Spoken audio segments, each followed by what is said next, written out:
Modern science starts with an incredible man who invented a new branch of math called calculus, figured out the composition of light, and gave us the laws of gravity and motion which govern the universe. The man who is considered the founder of modern science, Sir Isaac Newton. Newton's work has a beauty and a simplicity and an elegance that makes it the greatest work of science ever done. This incredible scientific mind looked into gravity, light, perspective, the ideas of religion. He also looked into the science of the elements. Newton was elected a member of the Royal Society, a group of leading scientists in London. Most of them were awed by the whiz kid from Cambridge, and Newton was so delighted that he promised to send the Royal Society a paper he had written on his discovery that white light is made up of different colors. Newton's keen mind was also expansive as he started to look at the ideas of life and what was happening in this blend of items of the universe, time itself. His private notebooks reveal that the same year he became a professor at Cambridge, he bought 2 furnaces, an assortment of chemicals, and a strange set of books. Isaac Newton had become an alchemist. Alchemy is the exciting study of the transmutation of matter, energy, and time. An exciting concept, an expansive concept. I welcome you to The Alchemist. Alchemy is an ancient and secret practice with roots in the Middle East. By carrying out lengthy and complex chemical procedures, alchemists tried to produce a magical substance called the philosopher's stone. The search for the philosopher's stone. There were many famous alchemists. The list is way too long. Here's just a short list. People trying to find out some of the secrets of the universe and the secrets of life. One of Newton's recipes, called the net, comes from the writings of the Roman poet Ovid. In his poem, The Metamorphoses, Ovid tells the story of the god Vulcan catching his wife, Venus, in bed with the god Mars. According to the myth, Vulcan made a fine metallic net and hung the lovers from the ceiling for all to see. In alchemy, Venus, Mars, and Vulcan mean copper, iron, and fire. Viewed this way, the myth becomes an alchemical recipe. And if Bill Newman has interpreted the recipe correctly, he should get the same results that Newton got 300 years ago. A purple alloy known as the net, which was believed to be one step towards the philosopher's stone. Many have sought the philosopher's stone, the concept of alchemy, inside the laboratory. But what if this was actually inside biology, inside the cells of all of us? Historians have also discovered that Newton was not alone in pursuing alchemy. Other scientists of the day, including members of the Royal Society, were alchemists too. Perhaps Newton's alchemy was less an occult practice than another way to investigate the natural world. Carl Jung could see alchemy. I was always looking for something in between, you know, something that linked that remote past with the present moment. And I found, to my amazement, it is alchemy. Carl Jung found that alchemy could be the link of the human brain to understand time. Not just matter and energy, but time. Alchemy was really matter theory. Alchemy was a science which pursued the most basic questions of what is the earth, what is all of the universe made up of, what are the components of matter. There was a profound element to the practice of alchemy which really it makes it deserving of being called early modern chemistry. Basis of our modern way of conceiving things. And therefore, it is as if it were right under the threshold of consciousness. This is a wonderful picture of how the development of archetypes, that means the movement of archetypes, looks when you look upon them as if from above, namely from today, you look back into the past and you see how the present moment has evolved out of the past. He's not a madman playing around with strange spirituous substances. He's trying to actually figure out how to change material particles around to get one thing out of something else, and that's not so weird.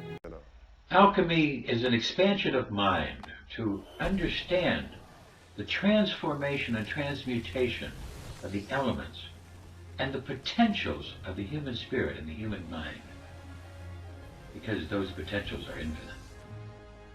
And we can construct or even predict our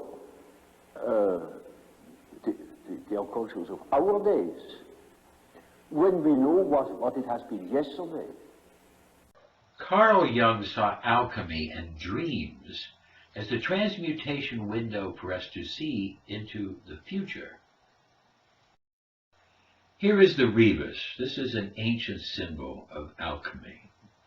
It's a symbol of a hermaphrodite, male and female, where these opposing forces of male and female need to be unified by transformation, transmutation to maximize the potential of the human brain, the human mind. Now, getting back to elements, we saw that Rutherford showed us how the items can be transmutated. Kervran developed the idea that there was a transmutation inside biology, and he wrote many books on it. We started working on this as well here at Youngstown State University way back in the 70s and 80s. I joined forces with the Nobel Prize winner, William Fowler. We co-authored a paper on the transmutation of the elements. And as we started to see this, we started to analyze the different elements and realize that transformation was possible and that alchemy was possible. What Dr. Fowler and I had found is that with slow nucleus capture of the neutron, and then with that neutron decaying, beta minus decay, that neutron could be converted to a proton, and then potassium could be converted to calcium. Amazing. We had already seen this in science with magnesium to sodium, and that this ability of the beta decay of a neutron into a proton, this has happened, this was basically found, and it had happened in many other type of elements that had been known to science. So this was indeed a real thing. This has been seen in the laboratory with radioactive materials, but could it be that we have now found that and proven alchemy, and that we have been able to show without a doubt it was possible that we found the philosopher's stone. And the philosopher's stone we found inside biology.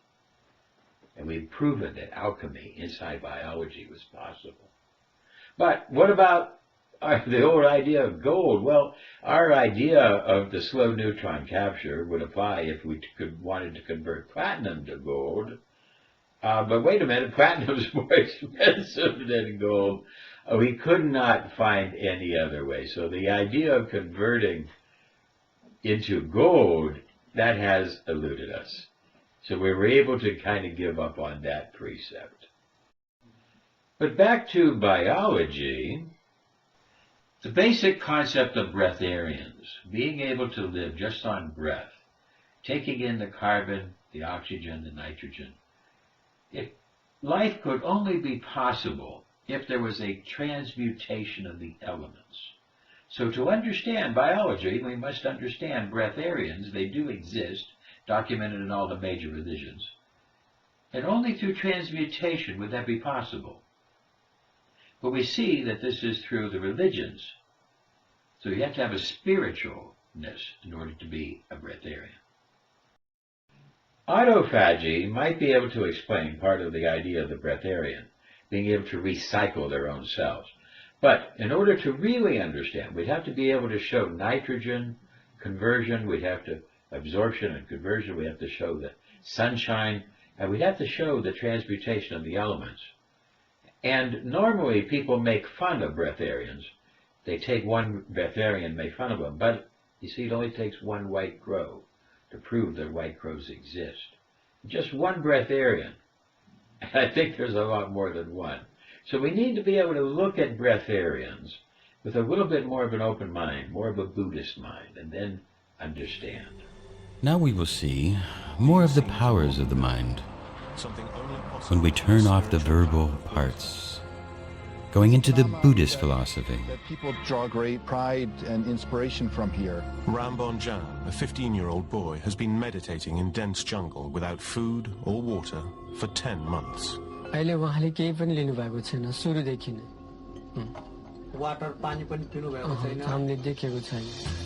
Many suggest he is a physiological and cognitive freak, with such immense power of mind over matter that it could change the way we look at modern science and medicine forever.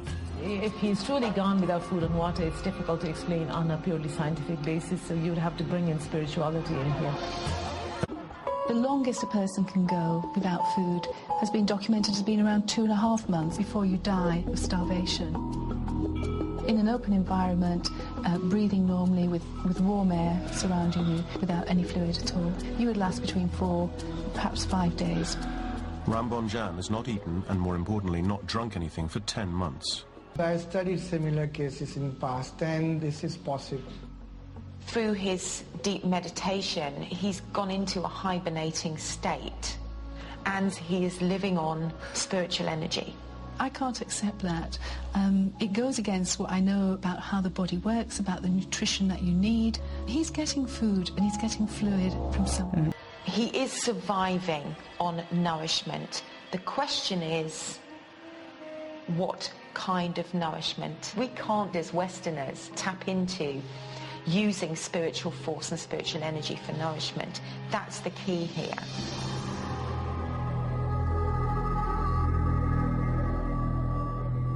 To endure solitary existence in extreme conditions, yogic techniques enable you to focus your mind over your body's suffering.